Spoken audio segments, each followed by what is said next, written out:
नमस्कार, good morning, सुप्रभात। मैं हृदय मिश्रा आप सभी का स्वागत करता हूं डिकोड एग्जाम के स्टडी करंट अफेयर्स प्रोग्राम में। कैसे हैं आप सभी लोग? आई होप आप सभी लोग अच्छे होंगे, अपनी पढ़ाई को बहुत ही बेहतर ढंग से कर रहे होंगे। देखिए, आज हो गया है आपका 1 मार्च, यानी कि आपके 2025 के 2 महीने हो गए बीत। ठीक है, तो अब आपको अच्छी तरीके से फोकस करना है और अपनी पढ़ाई को लगातार करते हुए चलना है। और आपसे छोटी सी रिक्वेस्ट है कि वीडियो को प्लीज आप लोग जरूर शेयर कर दीजिएगा, क्योंकि हमारा लक्ष्य है कि एक भी प्रश्न आपका करंट अफेयर्स का गलत ना होने पाए। आप किसी भी परीक्षा की तैयारी कर रहे हैं और खासकर पीसीएस और आरओ की परीक्षा में तो आपका एक भी क्वेश्चन गलत ना हो। ठीक है, ये हमारा क्या है, टारगेट है। चलिए आइए बिना देरी के हम लोग आगे बढ़ते हैं और पहले करेंगे हम लोग लास्ट डे का रिवीजन, यानी कि जो कुछ हमने कल पढ़ा था थोड़ा सा की पॉइंट के फॉर्म में हम लोग करेंगे रिवीजन। तो केंद्रीय स्वास्थ्य और परिवार कल्याण मंत्री जगत प्रकाश नड्डा द्वारा 7 दिसंबर 2024 को 100 दिवसीय गहन टीबी मुक्त भारत अभियान की शुरुआत की गई थी। और उसके बाद से जो है आपने देखा कि वहां पर 5.1 लाख से अधिक रोगियों की संख्या दर्ज की गई। जरा मुझे बताओ, विश्व टीबी दिवस कब मनाया जाता है? कल भी हमने आपको बताया था। बताओ कि विश्व टीबी दिवस कब मनाया जाता है? जल्दी जल्दी से कमेंट करके मुझे इसका उत्तर बताइए आप लोग। ठीक, चलिए दूसरा, भारत मौसम विज्ञान विभाग, जिसको हम लोग आईएमडी बोलते हैं, इंडियन मेट्रोलॉजिकल डिपार्टमेंट भी बोलते हैं, ने मुंबई और उपनगरों में हीट वेव के लिए येलो अलर्ट जारी कर दिया। कल हमने आपसे कहा था कि जो ये आईएमडी है, यानी कि इंडियन मेट्रोलॉजिकल डिपार्टमेंट जो है, भारतीय मौसम विज्ञान विभाग है, इसने 2024 में अपनी स्थापना के कितने वर्ष पूरे कर लिए? 150 वर्ष पूरे कर लिए, क्योंकि आईएमडी की जो स्थापना होती है वो होती है आपका कब? 1875 में, 1875 है ना। 1875 में आईएमडी की क्या होती है? स्थापना होती है। ठीक है, याद रहेगा आपको। और हमने कहा था हीट वेव के बारे में आप लोग डिटेल्स में चीजों को क्या करिएगा, पढ़ लीजिएगा, क्योंकि हीट वेव पर जो है प्रश्न अक्सर आपके एग्जाम में देखने को मिलता है कि भाई साहब जो हीट वेव है वो क्या होती है।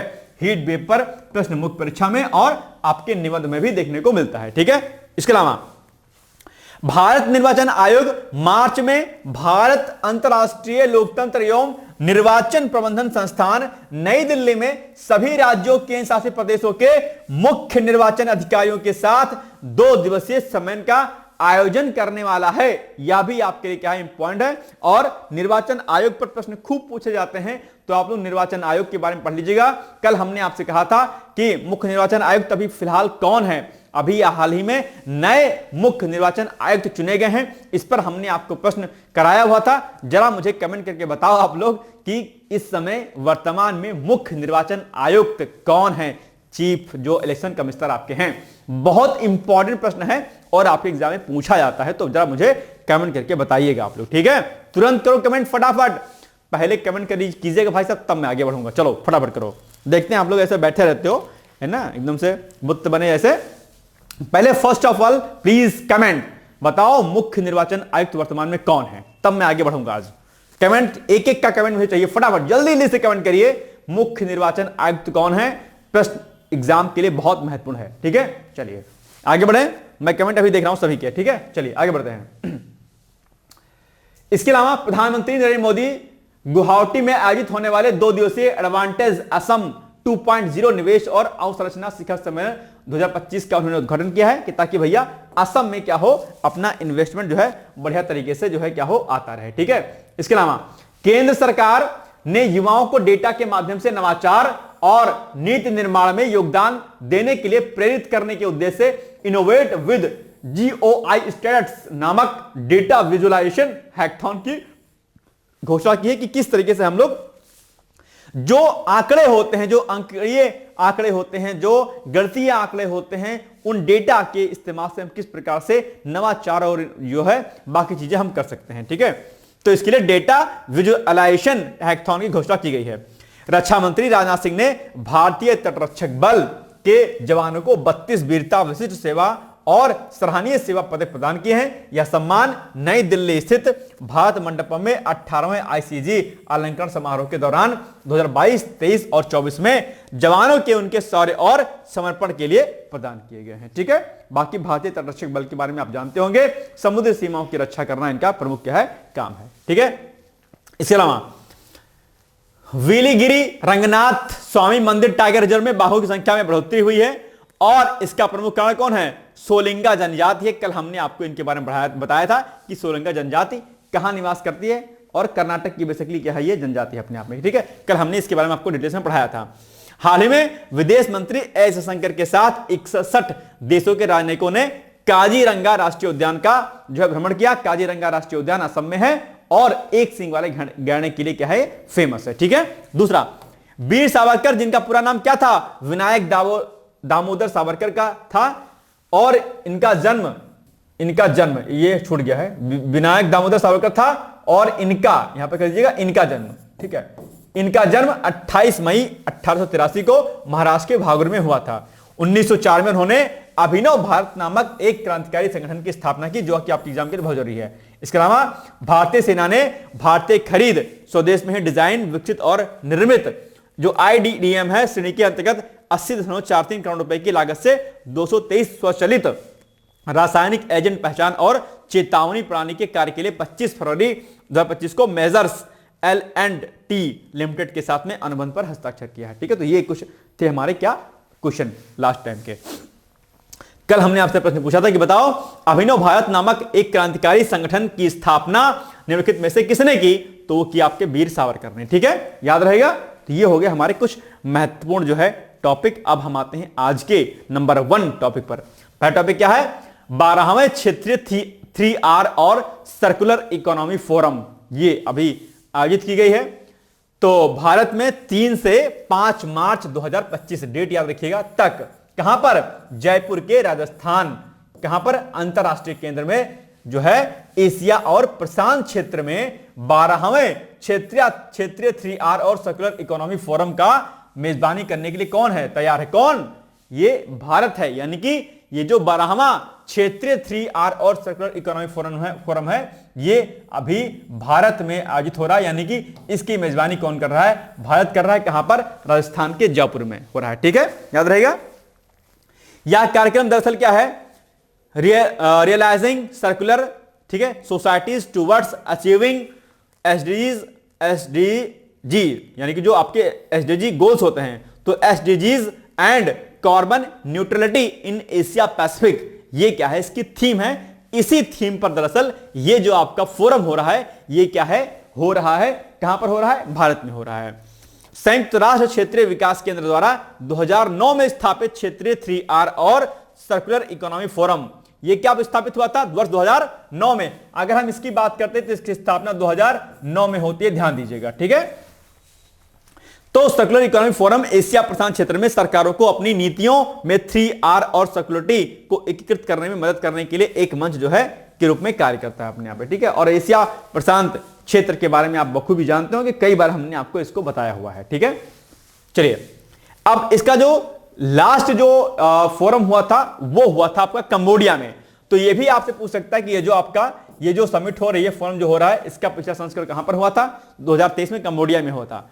और भारत ने 2018 में इंदौर में 8वें संस्करण की मेजबानी की थी, ठीक है। तो अभी 2025 में इसका जो है 12वां संस्करण हो रहा है और इसके पहले भारत ने 2018 में 8वें संस्करण की मेजबानी की थी, यह भी आप ध्यान दीजिएगा, ठीक है। दोनों पॉइंट आपके लिए एग्जाम के लिए जरूरी है।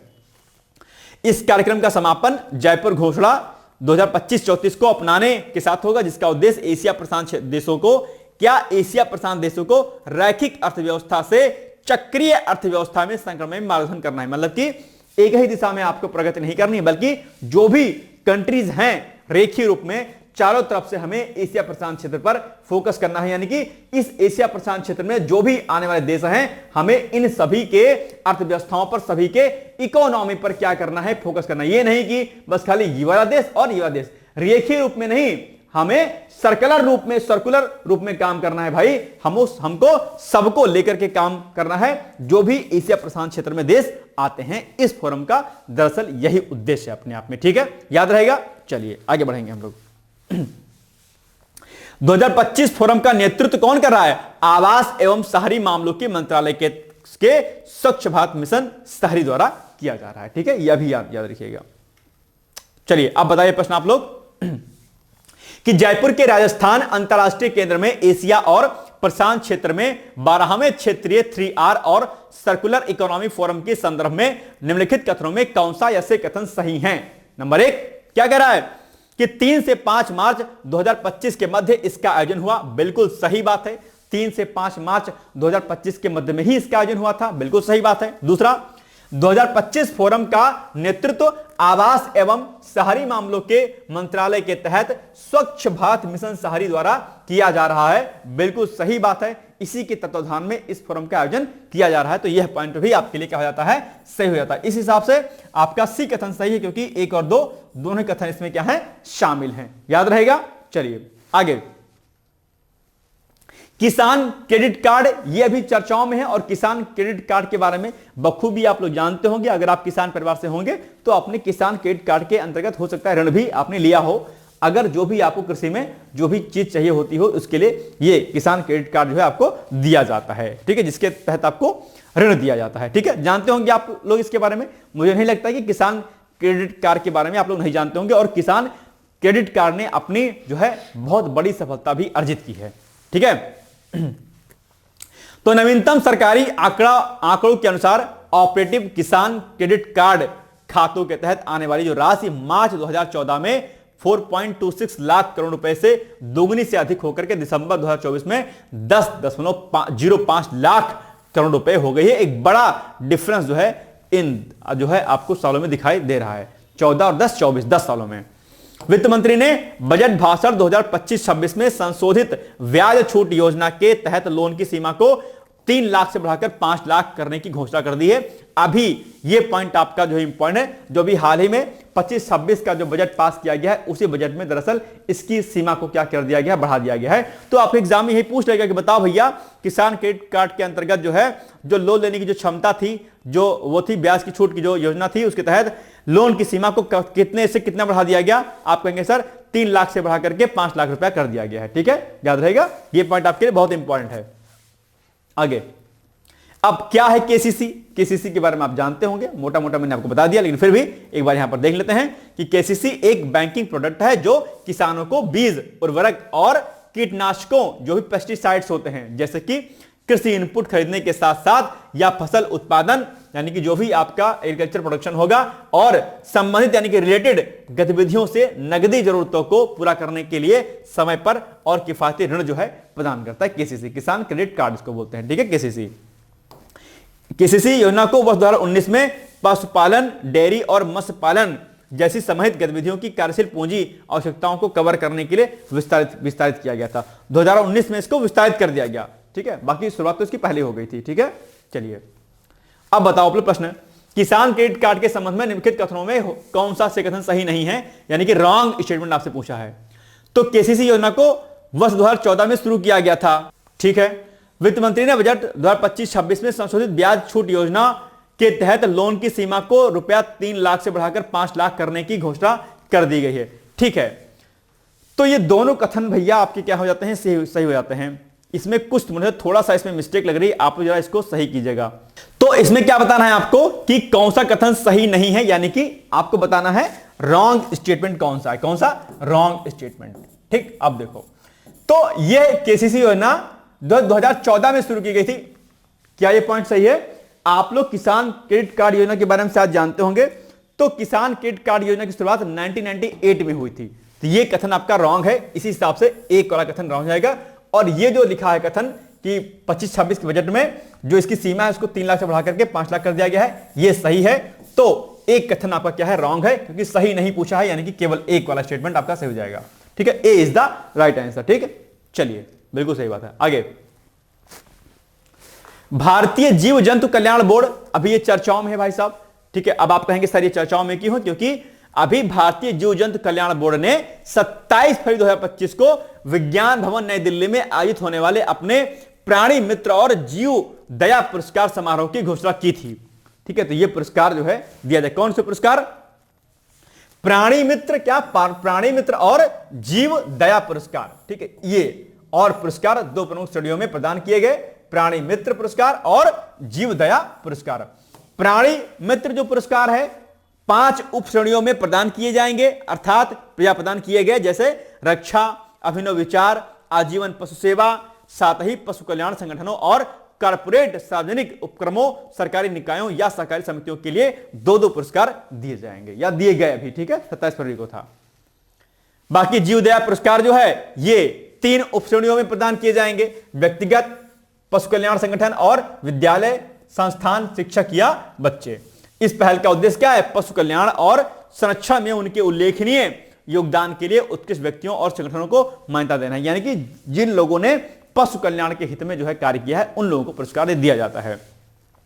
प्राथमिक उद्देश्य अगर हम इसकी बात करते हैं तो इसका उद्देश्य है समाज में जीवों के प्रति दया और करुणा को सम्मानित और प्रोत्साहित करना है, क्योंकि आप जानते होंगे कि पशुओं के प्रति कई बार लोग जो है बहुत दया का भाव नहीं दिखाते हैं। कई बार तो लोग नॉनवेज भी खाते हैं, लेकिन क्या कीजिएगा इसके लिए, ठीक है, ये अपनी व्यक्तिगत चीजें हैं, लेकिन फिर भी हमें पशुओं के प्रति जो है दया और जो है एक करुणा का भाव हमारे भीतर जरूर रखना चाहिए, क्योंकि जिस तरीके से हमारे भीतर जीवन होता है ठीक उसी प्रकार से जो है जो भी जानवर होते हैं उनको भी, उनके अंदर भी क्या होता है? जीवन होता है। ध्यान दीजिएगा, ठीक। और अगर हमें कुछ तकलीफ होती है तो दर्द होता है, प्रॉब्लम होती है, कुछ अगर हमारा हाथ करता है तो उनको भी कहीं ना कहीं जो है तकलीफ होती है। इसलिए हमें सभी जो है जीवों के प्रति दया और करुणा का भाव रखना चाहिए।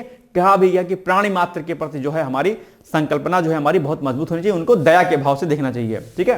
तो ये बात आप लोग ध्यान दीजिएगा। इसलिए कभी भी किसी भी जानवर पर कोई यातना ना करें। इसीलिए आपने देखा होगा कई बार लोग जो है पशुओं पर बहुत बुरा बर्ताव करते हैं, जिनके यहां पर पशु होते हैं। ऐसा नहीं करना चाहिए, ठीक है। अगर आपके घर में कोई पशु है या कोई जानवर है तो हमें उसके प्रति दया का भाव रखना चाहिए, ठीक है। चलिए आगे। इसके अलावा जो है साथ ही नागरिकों में जीवों के साथ मानवीय व्यवहार करने के लिए जागरूकता बढ़ाना है कि भाई जानवरों के साथ भी हमें मानव के जैसा व्यवहार करना चाहिए, पशुओं के जैसा व्यवहार नहीं करना चाहिए, ठीक है। भारतीय जीव जंतु कल्याण बोर्ड ने कब अपने प्राणी मित्र और जीव दया पुरस्कार समारोह का आयोजन किया? तो कब किया? अभी तो हमने बताया 27 फरवरी 2025 को। बस हो गया काम। ए इज द राइट आंसर, ठीक है, आसान है। सागर कवच अभ्यास यह भी चर्चाओं में है। आप कहेंगे सर क्यों चर्चाओं में? चर्चाओं में इसलिए क्योंकि भारतीय तटरक्षक बल ने पश्चिम बंगाल के 158 किलोमीटर तटीय क्षेत्र में सागर कवच अभ्यास किया। तो ये सागर कवच अभ्यास के बारे में आपसे प्रश्न पूछेगा कि बताओ ये कहां पर किया गया और कब किया गया? तो आप कहेंगे सर ये किया गया भैया आपका पश्चिम बंगाल के तटीय क्षेत्र में। कब से कब तक? 21 से लेकर के 22 फरवरी 2025 के मध्य में। तो ये पॉइंट आपको क्या करना है? याद रखना है। किसके द्वारा? भारतीय तटरक्षक बल के द्वारा। या इस अभ्यास का मुख्य उद्देश्य तटीय क्षेत्र को सुरक्षित करना और विभिन्न एजेंसियों के मध्य जो है समन्वय स्थापित करना, यानी कि जो भी तटीय क्षेत्र हमारे हैं समुद्री वाले, उनको मजबूत करना है सुरक्षा के दृष्टिकोण से, सामरिक दृष्टिकोण से, ठीक है। अब बताओ भारतीय तटरक्षक बल ने कहां पर सागर कवच का अभ्यास किया? अभी तो हमने बताया आपको, पश्चिम बंगाल के तटीय क्षेत्र में। बस हो गया point, B is the right answer. कितना आसान है बताओ, ठीक है। चलो, समुद्री विकास कोष की स्थापना की घोषणा अभी की गई है, कुछ बजट इसके लिए आवंटित किया गया, लेकिन उसके पहले इसकी स्थापना किस आयोजन में की गई, हम लोग इसकी भी जो है चर्चा थोड़ा सा कर लेते हैं कि भाई ये जो आपका घोषणा हुई समुद्री विकास कोष की, ये कब हुई है। तो केंद्रीय जलमार्ग मंत्री जो सर्बानंद सोनोवाल हैं, उन्होंने 27 फरवरी को मुंबई में एक उच्च स्तरीय उद्योग परामर्श की बैठक में जो है पार्टिसिपेट किया था। और यह कार्यक्रम जो था, यह उद्योग जगत के दिग्गजों, सरकारी अधिकारियों, मतलब जो भी लोग होते हैं उद्यम से संबंधित, उन सभी की एक बैठक थी, अपने आप में एक प्रॉपर तरीके से एक मीटिंग थी, ठीक है। इनमें जिसमें वो संघीय बजट 2025 से संबंधित प्रमुख समुद्री क्षेत्र की घोषणाओं और भारत की समुद्री वृद्धि पर उनके प्रभाव पर चर्चा की गई है कि भाई किस तरीके से हमें इसमें ग्रोथ करनी है। 25,000 करोड़ रुपए के समुद्री विकास कोष की स्थापना की जाएगी, यह घोषणा की गई। और इस कोष का उद्देश्य क्या होगा? इस क्षेत्र में दीर्घकालिक निवेश का समर्थन करना है, जिसमें सरकार 49% का योगदान देगी और शेष 51% बंदरगाहों और निजी क्षेत्र के निवेश से जुटाया जाएगा। तो ये दरअसल जो बैठक मुंबई में हुई, इसी बैठक में इसकी बात की घोषणा की गई है, ठीक है, याद रखिएगा। चलो आगे। निम्नलिखित कथनों में कौन सा ऐसे कथन सही है? नंबर 1, केंद्रीय जलमार्ग मंत्री सर्बानंद सोनोवाल ने 27 फरवरी को मुंबई में एक उच्च स्तरीय उद्योग परामर्श बैठक की अध्यक्षता की है, बिल्कुल सही बात है। और 25,000 करोड़ रुपए की के समुद्री विकास कोष की स्थापना की जाएगी, यह भी कहा गया है, तो बिल्कुल सही बात है। दोनों ही कथन आपके लिए क्या हो जाते हैं, सही हो जाते हैं, इसलिए सी इज द राइट आंसर, कोई दिक्कत नहीं होनी चाहिए। ठीक है, चलिए। देश का पहला बायोपॉलीमर संयंत्र, यह अभी हाल ही में जो है बनाया गया, इसकी घोषणा की गई है। आप कहेंगे सर ये देश का पहला जो बायोपॉलीमर जो संयंत्र है कहां पर लगाया जाएगा, तो ये भैया आपके उत्तर प्रदेश में लगाया जाएगा और लखीमपुर खीरी में लगाया जाएगा। लखीमपुर खीरी, जहां पर दुधवा नेशनल पार्क है, बहराइच जिला के बगल का है और नेपाल सीमा से लगा हुआ है लखीमपुर खीरी, आप जानते होंगे, बखूबी जानते होंगे। ठीक है, चलिए। तो ये जो आपका देश का पहला बायोपॉलीमर संयंत्र है, इसका उद्घाटन दरअसल अभी हाल ही में जो है, जो यूपी के चीफ मिनिस्टर हैं कौन, योगी आदित्यनाथ जी, उन्होंने किया है। तो 22 फरवरी 2025 को उत्तर प्रदेश के मुख्यमंत्री योगी आदित्यनाथ ने लखीमपुर खीरी के कुंभी में देश के पहले बायोपॉलीमर संयंत्र का जो है क्या किया, उद्घाटन किया है। इस संयंत्र को बलरामपुर शुगर मिल्स लिमिटेड के द्वारा बनाया गया है। जो बलरामपुर में रहने वाले लोग हैं वो जानते होंगे, बलरामपुर शुगर मिल्स है ना, जानते नहीं जानते भाई साहब, खतरनाक चलती है मिल वो बलरामपुर वाली, खूब गन्ना जो है उसमें दिया जाता है, पता नहीं पता आप लोग को, जरा लखीमपुर वाले कमेंट करिएगा, कौन कौन है लखीमपुर सीतापुर वाले। ठीक है, सीतापुर वाले भैया, भाई बहराइच वाले को सेंटर तो सीतापुर में जाता है, बड़ा कांडी हो जाता है भाई साहब, क्या बताया जाए। इस संयंत्र की स्थापना जो है 2850 करोड़ रुपए है।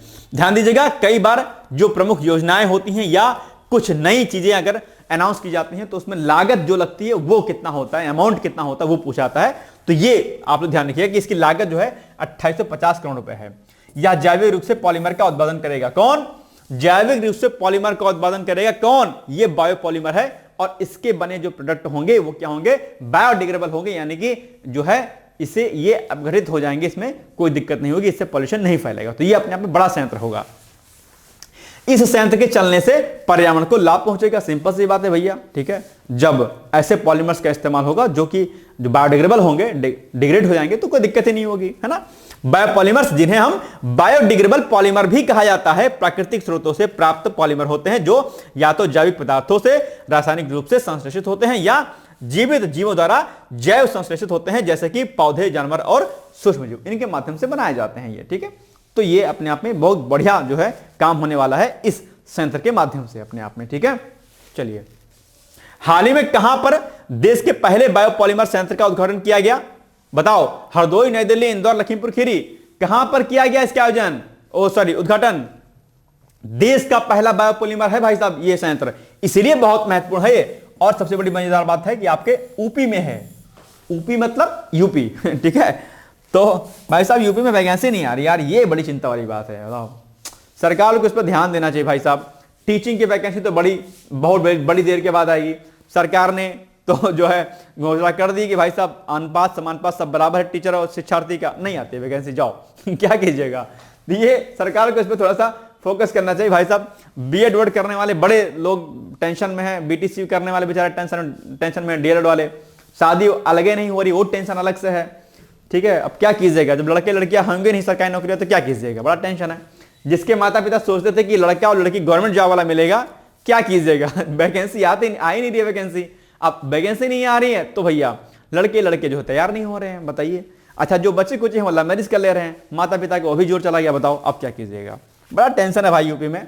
यूपी की सरकार को दरअसल जो है इस पर फोकस करना चाहिए थोड़ा सा। अब जो है सरकार बेहतर काम कर रही है, नो डाउट, लेकिन सरकार को एम्प्लॉयमेंट पे भी ध्यान देना चाहिए। और खासकर जो एक आयोग है सर जो है उसका, किसका, SSC वाला, यूपी SSC वाला, इस पर सरकार को बहुत फोकस करना चाहिए। और जो पीजीटी टीजीटी की जो वैकेंसी है, पीजीटी और टीजीटी जो पेंडिंग है भाई साहब, ठीक है, इस पर भी सरकार को फोकस करना चाहिए। अगर मेरा वीडियो को देख रहा है भाई साहब तो इस पर ध्यान दे, है ना। ये बड़ी चिंताजनक बात है कि ये पीजीटी टीजीटी का वैकेंसी तो शायद मुझे लग रहा है 22-23 में शायद आई हुई थी ना, आई थिंक संभवतः, और 3 साल शायद पूरे होने वाले हैं इसके जून में अभी।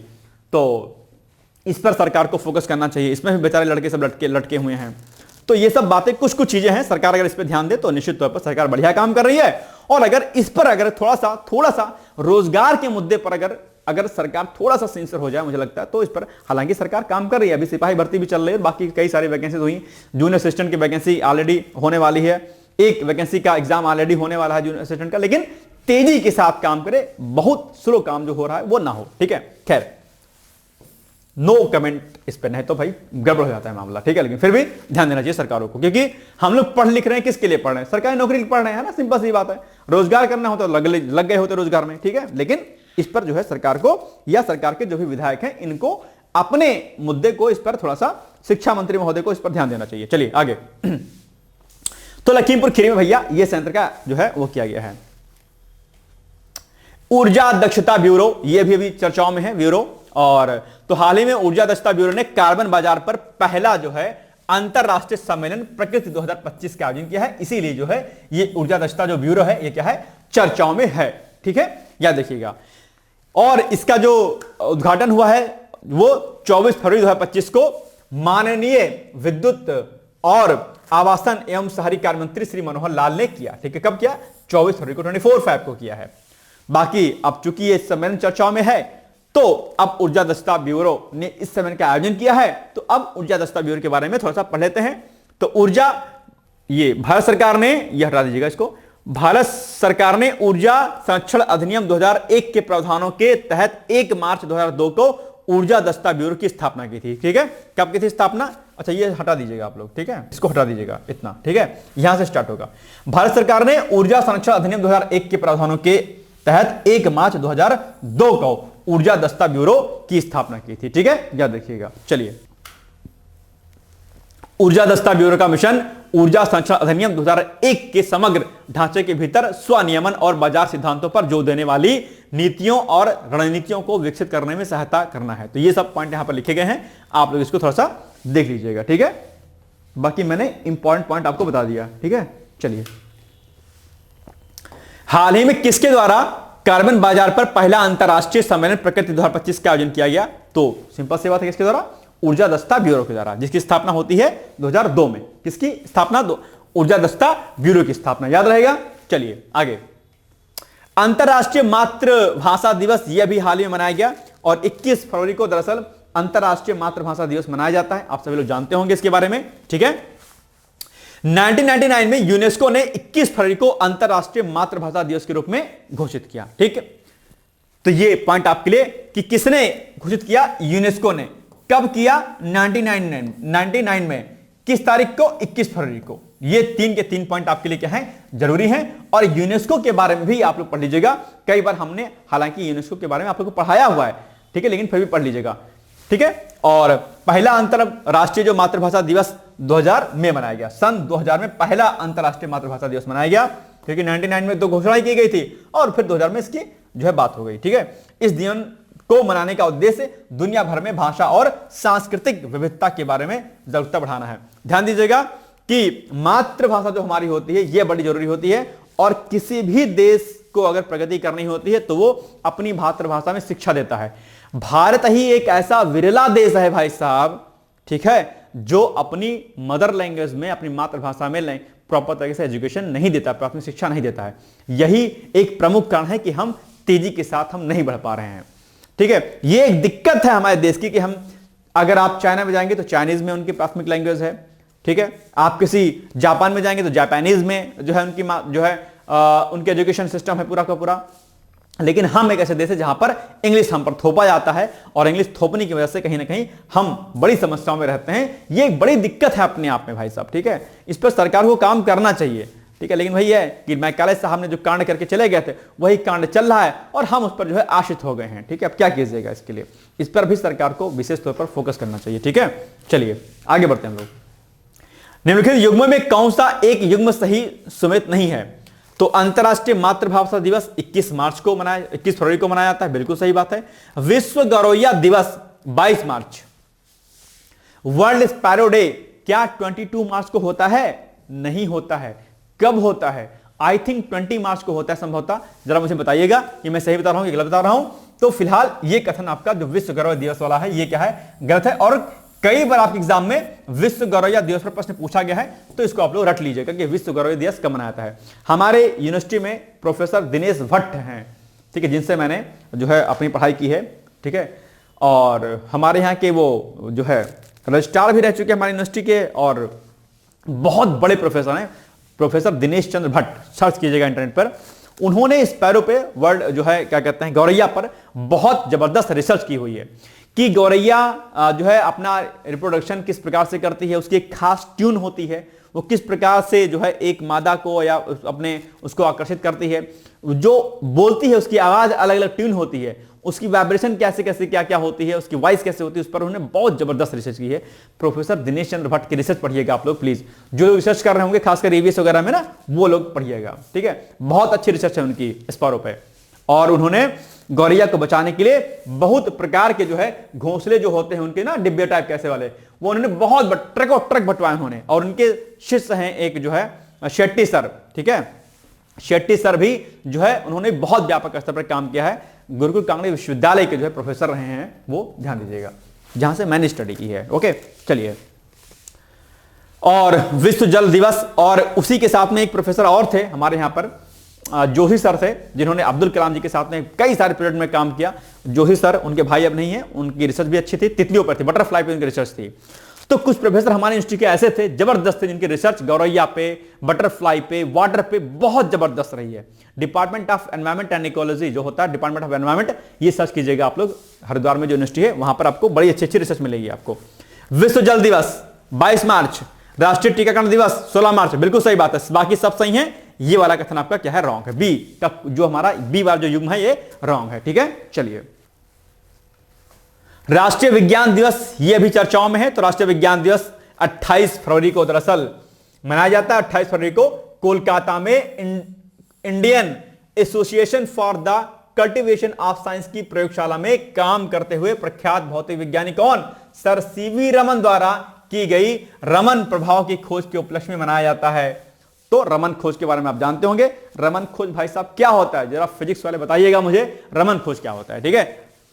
इस योजना के लिए, इस खोज के लिए उन्हें वर्ष 1930 में नोबेल पुरस्कार से भी क्या किया गया था, सम्मानित किया गया था। किस खोज के लिए, रमन खोज के लिए, ठीक है।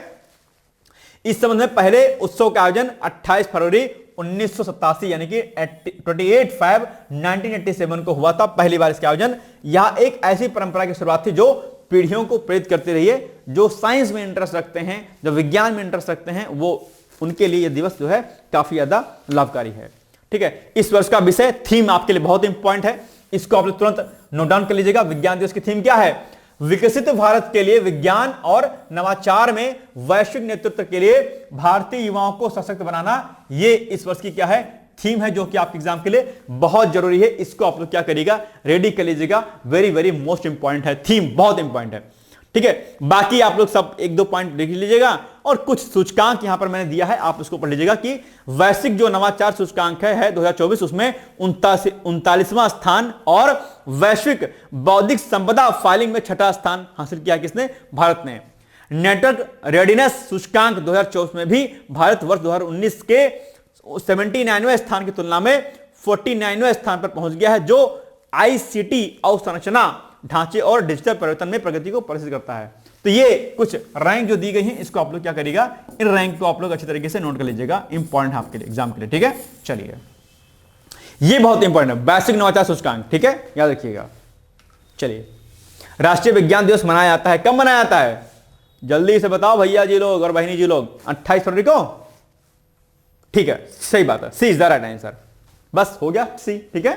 चलिए, सूफी संगीत महोत्सव जहान ए खुसरो, ये चर्चाओं में क्यों है, क्योंकि अभी इसका आयोजन दरअसल दिल्ली में किया जा रहा है, और इसमें प्रधानमंत्री श्री नरेंद्र मोदी जी ने पार्टिसिपेट किया, ठीक है।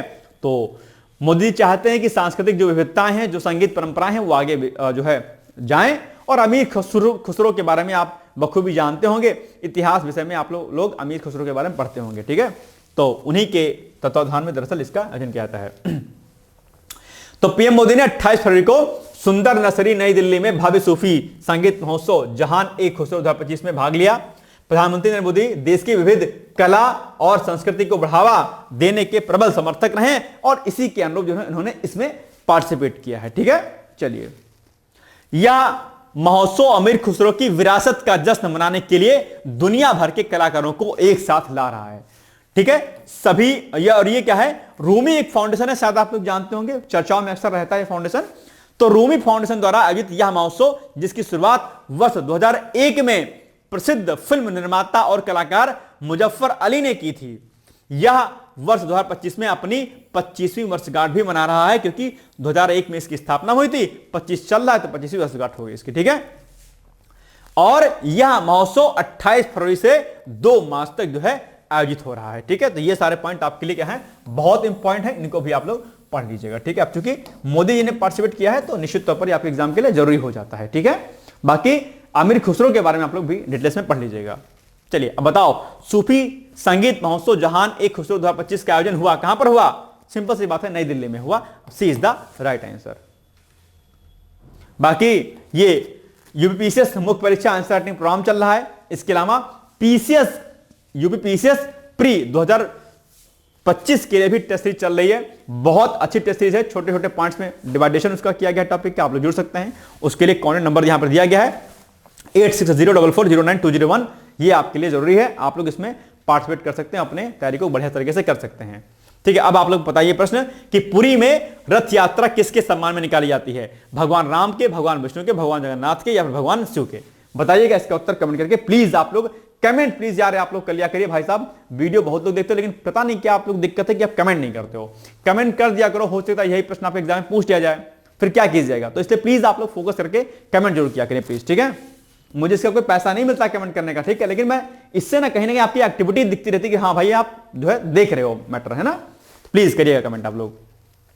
बाकी यूपीपीसीएस फाउंडेशन कोर्स भी हमारे यहां पे चल रहा है, ठीक है। यहां पर प्री प्लस मेंस इंटरव्यू आपकी तैयारी कराई जाएगी, और प्री का पीवाई क्विज, मेंस का पीवाई क्विज, प्री के टेस्ट सीरीज, मेंस के test series, daily answer writing practice, आपके डेली पीसीएस प्री का क्विज, बहुत कुछ इसमें कराया जा रहा है। आपका सी सेट में एक अलावा हिंदी, बहुत सारा बड़ा मैटर जो है आपको इसमें दिया जाएगा। और पर्सनल मेंटरशिप गाइडेंस आपको नंबर ये 8604409201 यहां पर दिया गया है, आप इस पर संपर्क कर सकते हैं, या फिर आप चाहें तो जो संस्थान के नंबर यहां पर दिए गए हैं इन पर भी आप संपर्क कर सकते हैं। खासकर इस पर जरूर कीजिएगा क्योंकि पीसीएस की क्वेरी सारी मैं हैंडल कर रहा हूं, ठीक है। ध्यान दीजिएगा, कोई दिक्कत अगर पीसीएस में आपको आती है, निसंकोच होकर के आप मुझसे सीधे तौर पर बात कर सकते हैं, ठीक है। चलिए, तो ये हो गया आज का हमारा इंपॉर्टेंट जो है करंट का वीडियो। और अब आपके लिए 2 चीज है जिस पर आपको टिप्पणी लिखनी है, शॉर्ट नोट्स लिखना है। कैग चर्चाओं में है काफी टाइम से, और कैग अक्सर चर्चाओं में रहता है, इसलिए कैग पर टिप्पणी पूछ सकता है। तो इसको आप लोग प्री के लिए भी पॉइंट ऑफ व्यू रेडी कर लीजिएगा, और मेंस के लिए इस पर आप लोग जो है नोट्स लिखिएगा कैग के ऊपर। और अनुसूचित जनजाति आयोग, इस पर भी आपको जो है शॉर्ट नोट्स लिखना है, ये भी चर्चाओं में रहता है, ठीक है। तो दोनों पर आप लोग शॉर्ट नोट्स लिखिएगा प्लीज, ओके।